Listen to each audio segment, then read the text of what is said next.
Garnell Moore.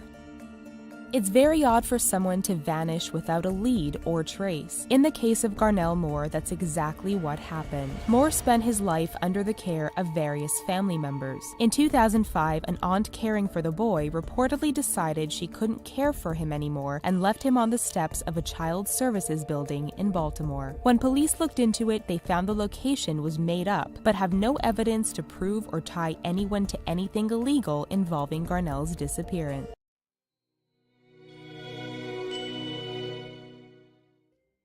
Lauria Bible and Ashley Freeman. Lauria Bible and Ashley Freeman of Oklahoma were close friends and were having a birthday sleepover for Ashley at her home in December 1999. The next morning, the home was burned to the ground and the girls were gone. Ashley's parents' bodies were found in the burned-out home, each shot in the head. Had the girls done it? Investigators ruled that out, given none of the evidence added up. Various tips, including a confession from a death row inmate, haven't turned up a shred of evidence related to this disappearance.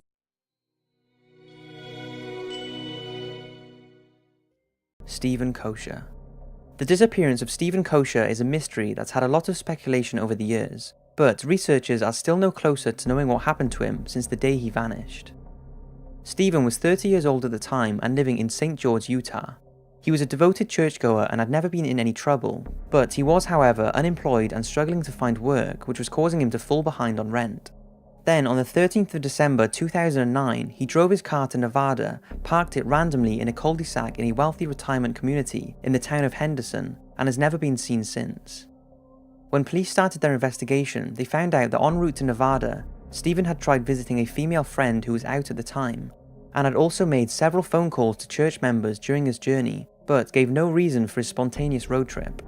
After searching his abandoned car, his mobile phone, wallet, and keys were missing, but police found wrapped Christmas presents that were for his family, and what appeared to be overnight belongings such as pillows, toiletries, and extra clothes. 4 days later, his family were informed, and they had no clues or indications as to why he would just disappear. Then, some CCTV footage was found that was taken on the day Stephen disappeared. It was captured by a local homeowner and shows Stephen's car and later him walking past the camera with something in his hand. Take a look.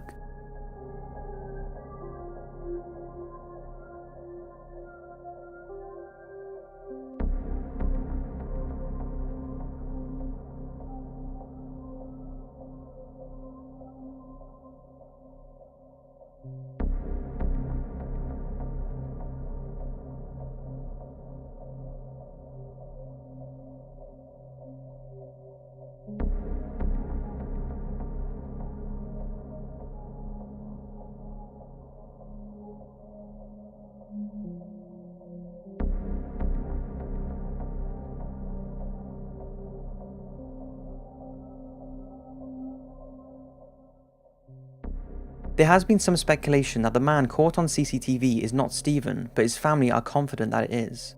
So what happened to him and where did he go? One theory is that he fled to Nevada in hopes of starting a new life, although despite his financial trouble, his family said he was in good spirits and would not have left without telling anyone. Also, when a search of his home was conducted, nothing was found to suggest that he was planning to leave and not return. To add a little more mystery to the case, Stephen's mobile phone activity revealed that around 5 hours after he was last seen, his phone signal was picked up 7 miles north from where his car was abandoned. And the day after, someone, presumably Stephen, checked his phone for voicemails at 6 in the morning at Whitney Ranch in Henderson. His phone signal remained there for 2 days until his phone ping stopped and nothing more has been picked up. Stephen Koecher has now been missing for 6 years, and despite there being several reported sightings of him over the years, nothing has led to his whereabouts, and his mysterious disappearance continues to be unsolved.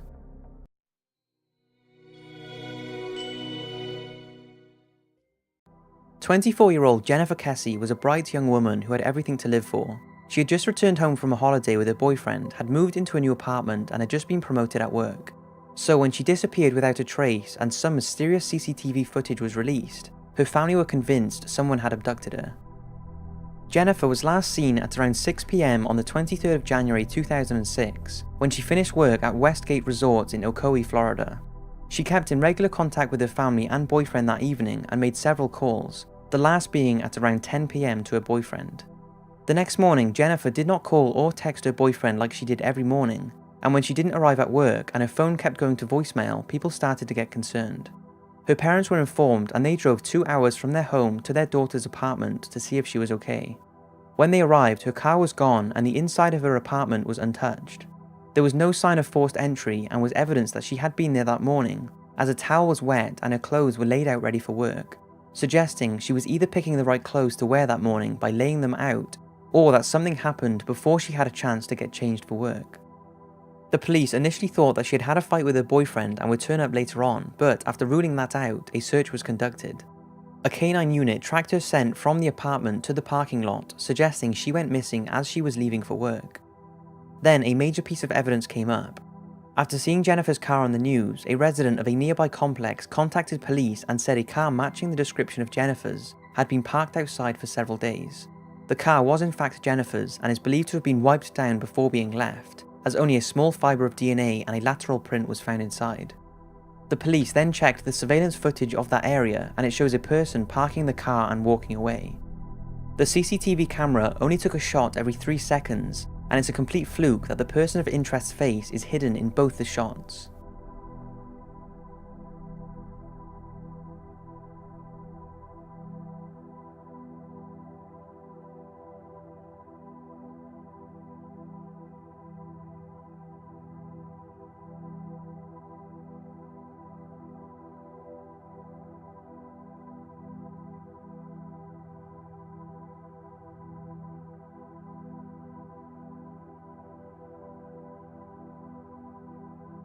The footage is the only lead that we have, and after FBI analysed it, due to its bad quality, they were unable to establish the gender of the person, although they are believed to be between 5'3" and 5'5", and could possibly be wearing a cricket uniform when looking at a comparison.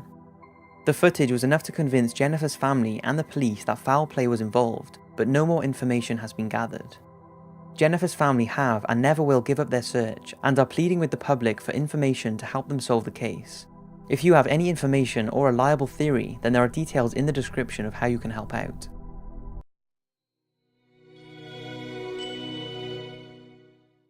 Brandon Swanson. In May 2008, a 19-year-old college student from Minnesota named Brandon Swanson disappeared one night. After partying with friends, he crashed his car into a ditch while driving home. He then called his parents asking them to pick him up, when something truly strange happened. Brandon has stated that he had come off the road near a town called Lind in Minnesota and said he was going to walk to that town where they could pick him up. Brandon spoke to his parents for 45 minutes while they were trying to locate him. Disturbingly, the line went dead right after Brandon said, "Oh shit." Worried, his parents quickly made their way to the town, yet there was no sign at all of their son or his car. Days later, Brandon's car was found. However, it was near a completely different town called Taunton, which is miles away from where Brandon had said it would be. Brandon routinely drove down that way, so it's highly unlikely they would have made a mistake around his location. Local police claimed it was likely that Brandon had fallen into a river, yet when his parents called him, his phone was ringing. This would not have been possible had it been submerged in water. Where could Brandon have disappeared to? Did he meet foul play, or is something more paranormal to blame? The case for Brandon Swanson is still unsolved.